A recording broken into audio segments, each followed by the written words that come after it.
హిందూ వాళ్ళు నమస్కారం. ఒక ముస్లిం, ఒక క్రిస్టియన్, ఒక సోకాల్డ్ సెక్యులర్ పార్టీకి చెందినటువంటి కొంతమంది నాయకులు వీళ్ళు ముగ్గురు ఒక దగ్గర కూర్చొని మాట్లాడుకుంటున్నారనమాట. ఏమని మాట్లాడుతున్నారు? ఇలా దేశం మంచి చెడుల గురించి కాదు, ఎంత మాత్రం కాదు. వీళ్ళ స్వార్థం, వీళ్ళ స్వలాభం కోసం హిందూ సమాజాన్ని ఏ విధంగా అనగదొక్కాలి సెక్యులరిజం పేరుతోటి అనే ఒక భావనతోటి వీళ్ళు కూర్చొని మాట్లాడుకుంటున్నారు. చూడండి, శబ్దం చేయకండి, హిందువులు నిద్రపోతున్నారు సెక్యులరిజం అనే పేరుతోటి. హిందువులు కనుక నిద్రలేస్తే మన పని అంతే. హిందువుల భూముల్ని ఏ విధంగా కాజేయాలి, హిందూ సమాజాన్ని ఏ విధంగా అనగదొక్కాలనే ఈ విధంగా కూర్చొని మాట్లాడుకుంటున్నారన్నమాట.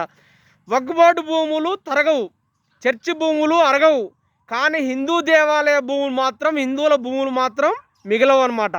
వీళ్ళు కూర్చొని ఒకటే మాట్లాడుకుంటున్నారు. సెక్యులరిజం పేరుతోటి హిందూ సమాజాన్ని ఏ విధంగా నపూసకులుగా తయారు చేస్తున్నారంటే, సెక్యులరిజం అంటారు కానీ హిందువులు మాత్రం సైలెంట్గానే ఉండాలి. హిందువులు తంతున్నా కానీ సైలెంట్గానే ఉండాలి. హిందూ దేవాలయాలు అన్యాయం జరుగుతున్నా కానీ సైలెంట్గానే ఉండాలి. ఏ మాత్రం గనక ఒక వ్యక్తి హిందూ ధర్మం గురించి, హిందువుల గురించి, హిందువుల మీద జరుగుతున్నటువంటి అన్యాయాల గురించి, అకృత్యాల గురించి మాట్లాడితే మాత్రం ఆ వ్యక్తి వెంటనే మతోన్మాది అవుతాడనమాట. హిందువుల గురించి, హిందువులకు మాకు అన్యాయం జరుగుతుంది, మాకు దాడులు జరుగుతున్నాయి, మా మీద అకృత్యాలు జరుగుతున్నాయని మాట్లాడితే మాత్రం వీడెమ్మట మతోన్మాది అవుతాడు. దేశద్రోహం పీడీ యాక్ట్ కేసు పెడతారనమాట. దేశద్రోహం పెట్టేటువంటి కేసు పెడుతుంటారు. 100 కోట్ల మంది హిందువులను ఊచకొత్త కోసం అన్నా కానీ వాడు సెక్యులర్ అవుతాడు, వాడు మంచి వ్యక్తి అవుతాడు. వాడి గురించి ఏమాత్రం కూడా ఎన్నడూ కూడా మాట్లాడరన్నమాట ఈ సెక్యులర్ నాయకులే కానీ, ఈ కోర్టులే కానీ. మన ఏవైతే పండగలుగా ఉన్నాయో, దీపావళి కావచ్చు, దసరాలే కావచ్చు, సంక్రాంతిలే కావచ్చు, దసరా నాడేమో మనకి ఛార్జీలు పెంచేస్తారు. మనకి ఆ రోజే ఈ ఏటలకు వస్తున్నారు, జీవహింస చేస్తున్నారని మాట్లాడతారు. కానీ మన ఆ గోమాతను మాత్రం కోసుకొని తింటుంటే వాళ్ళ కూరని వాళ్ళు తింటున్నారు, మీకేం రాబాయి తప్పు అని మాట్లాడుతుంటారు. ఏది సెక్యులర్ నాయకులు, ఈ సెక్యులర్ పార్టీలు, ఈ మిగిలిన హిందూ ఏతరులు ఎవరైనా కానీ.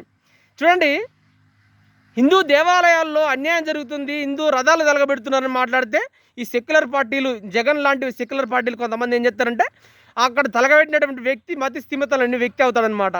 కానీ హిందూ కనుక అక్కడ అందులో హిందూయేతరుల దాంట్లో కొంత అన్యాయంగా కొన్ని వాళ్ళ ఆచారాలలో అన్యాయం ఉందని మాట్లాడితే మాత్రం అతని మీద పీడియాక్ట్లు పెడుతూ ఉంటారు. అదే చూసాం కదా, మన రాజాసింగ్ లాంటి వాళ్ళ మీద పీడియాక్ట్లు ఏ విధంగా పెట్టారు. ఈ విధంగా హిందూ సమాజాన్ని మాత్రం అనగదొక్కుతూనే ఉంటారు.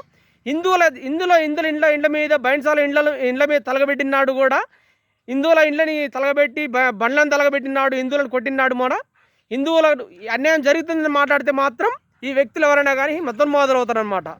ఇదే నా సెక్యులరిజం అయితే, ఇదే పనికి మళ్ళీ సెక్యులరిజం అయితే మాకు ఈ సెక్యులరిజం అనే ముసుగే అవసరం లేదు మనకి. హిందువులారా, ఇకనైనా నిద్ర లేవండి.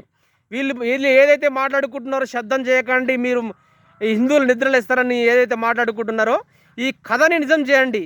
హిందువులు నిద్రలేస్తే ఏ విధంగా ఉంటుందో ఒకసారి వీళ్ళకి రుచి చూపించండి. హిందూ సమాజమా, ఇకనైనా కానీ మేలుకొనేసి మనకు జరుగుతున్నటువంటి అన్యాయాల్ని, అకృత్యాల్ని ఎదిరిస్తారనేసి నా ఈ చిన్ని ప్రయత్నం. జై హింద్.